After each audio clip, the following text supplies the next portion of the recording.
guys, and welcome back to the channel. Ghostbag's SuperCoach here for our second video. Just want to give a big shout out to everyone that's liked and subscribed and watched the first video.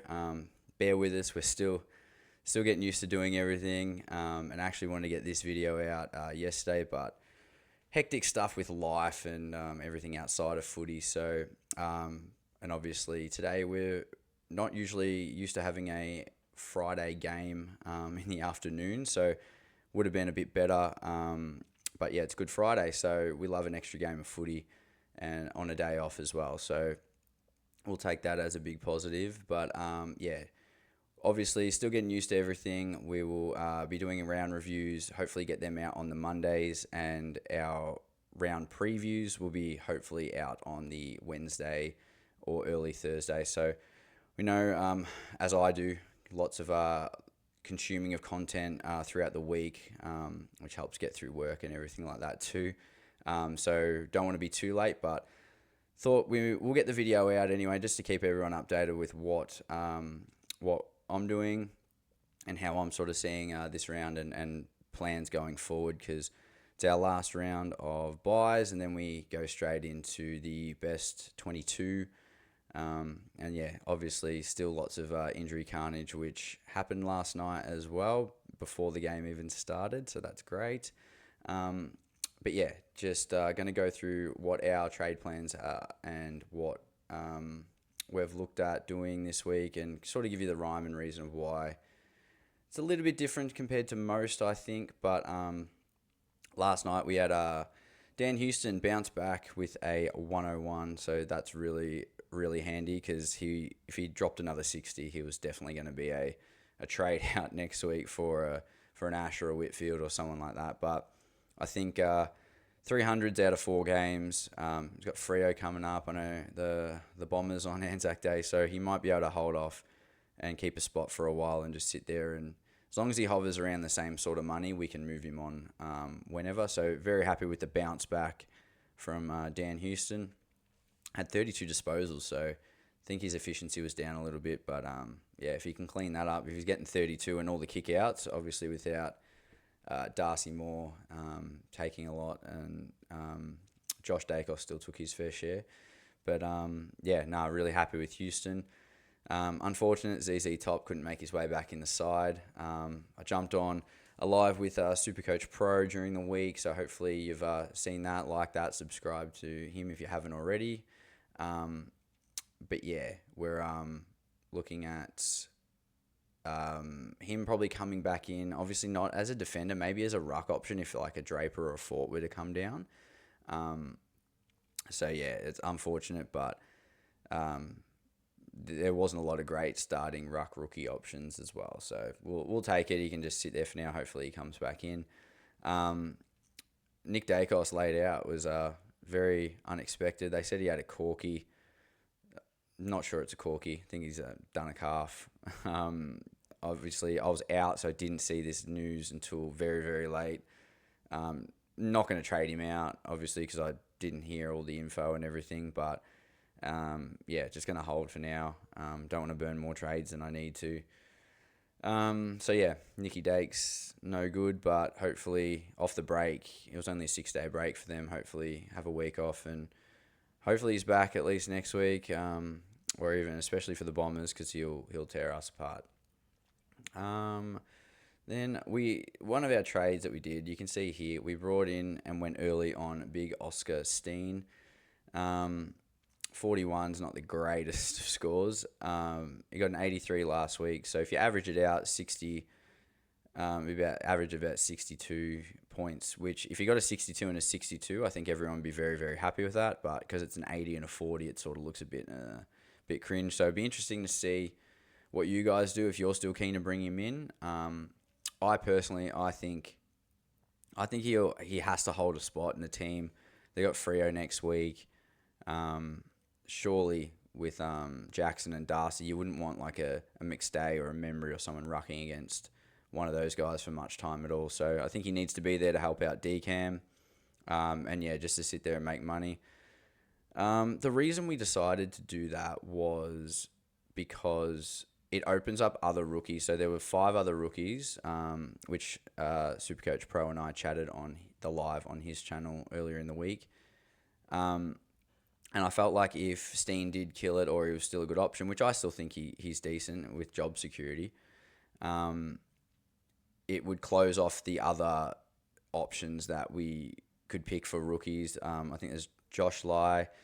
Will Brodie was one, but he's been dropped, so rule him out. But you got Harry Schoenberg, Jacob Farrow, and Taylor Byrne from Carlton. So I wanted to have a free reign on picking one of those blokes next week and not be locked into picking Steen if he killed it, because I didn't like the look of Sherry going the 70 or whatever he got the first week, and he only got a 30. And I think his job security is the weakest, so didn't really want to bring him in just for him to, if he scores a 30 again, I think he's in trouble, especially with Hayden Young, and there's so much talent. They've got rookies that haven't played yet as well. Tobin Murray's will get a run at some stage, so didn't really want to go with Sherry. The Watkins pick, I just this is probably just me in my head. I don't like paying 150k for someone when people got him for 99. I know it's just me being probably a bit stubborn, but I was like, nah, I'm going to miss the pick, and I'm going to take a risk going early on Steen, because if he does kill it, which he didn't, other people are going to be forced to bring him in, and I'll already have him. So, but yeah, so this week, we're going to boost this week and not boost next week. So that's the plan, especially now with Houston probably holding his spot for next week. I think his break-even's about 97 or 90-something. From what I saw pre-scaling, I had a look at Scobes does those projections for us, and shout out to that legend, because love his content, love his work, and just a ripper bloke in general. Give him a follow if you haven't already. But yeah, so we're going to boost this week. So I've also got the problem of Sherry, so I've traded him straight to Big Maxi Gawn. Just not stuffing around. I didn't own Gawn last year and hated every minute of not owning him. I did end up getting Sherry and Grundy through most of the year. TDK was there through bits and pieces until he turned to crap and played forward. So yeah, Max Gawn was a hard watch every week. He's had some games where he's not looking like he's going to ton up, and then he just puts a Superman cape on and goes crazy. This week might not be the best matchup with Wits. I think around the ground he should be fine, obviously, and I think he's averaging 80s, 90s against him, but he's got the Bombers next week, and if you average that out, if he can get a 90 and then next week gets a 150 against the Bombers, we round it out to about that 120, 130 average. So, yeah, just getting him in now. I didn't like the look of Jackson with the way... I like Jackson, but I just... He should have killed should have killed Richmond last week when they played, and Darcy got a bit more of a gig just because Richmond had no real threatening ruck. So that split, it's not bad if you got Jackson. I think it's fine. Like, I was going to start him. I just I went with English instead, but I think I'm just going safe. Gawn, he plays every week. He demands being the number one ruck, and there's no danger of that changing. So, just, yeah, cutting out the middleman and sticking with someone safe. And a bit of FOMO from last year because I didn't have him. And then our last trade, which we're going to do, which we're boosting, and we're going to go, it'll either be Darcy Parish or Caleb Windsor to Bontempelli. So not going to miss out. Same reasons as Gawn. I know we're spending up. I'm looking at these as more correction. So with the ruck line, we didn't know how the rules were going to affect, so we were a bit speculative, and I didn't want to spend that much on a ruck until I saw them kill it or saw them do something decent and seen how they play with these new rules. Now that we have, I'm more than happy to go Sherry to Gawn. No issue with that whatsoever now that we've got some clarity. Bont, same thing. We should have just started him. We've missed massive scores already, and it's not point chasing. It's more, I don't want to struggle to get him in later down the track and miss out on more of these spike scores. I think it's better to have him now throughout the rest of the year, and other people can trade him in later. That's fine. I don't mind trying to if you're trying to get him later down the track for value. But yeah, I'm more looking at these as just corrections. Like I had Hayden Young and Parrish. Knowing that now, I would have started with 2 rookies instead of that. And bring them down into rookie price players, and then have a Bont actually play from the start. So yeah, that's the reason we're doing that. Well, I want two of the GOATs coming in to give us some stability and some reliable captaincy options and stuff too. And then next week, it'll probably be, if it's not Windsor or Parish this week, it'll be Windsor or Parish next week, most likely. And a rookie, and we'll bring in a Whitfield or an Ash. Whitfield obviously has the value. He's about 50k cheaper than Ash. But I do like Ash as a pick overall more. I just feel like his role's locked back there, whereas last year they sort of experimented with Whitfield up the ground a bit. So, but yeah, I've had a look at some targets I want throughout the year. We're really going to be focusing on our midfield and backline to start, and that way see what forwards pop up and what DPP happens. Because the forwards, I think, will always be around that sort of 480 to 520, 530 mark. I don't think anyone other than Sheasley and Petrarca are really going to go above that. So I think there'll be options for those guys nearly every week. But I want to get in players that consistently can bring these ceiling scores in. So the mids and the back line is where I'm going to focus. With now, the ruck line will be set with English and Gawn. So yeah, that's where we're at for this stage. So boosting this week, not boosting next week. I know everyone next week will probably boost.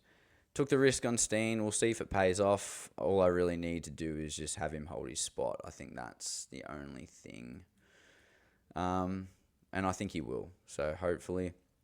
But yeah, forward line injured at the moment. A lot of injuries and buys. So hopefully next week there's less curveballs, but we keep expecting it. And it's good to have an idea of what you want to do, and then, sort of have a pivot plan just in case. But yeah, hopefully Nick Dacos is okay and he's back next week, and we'll have everyone off the bye.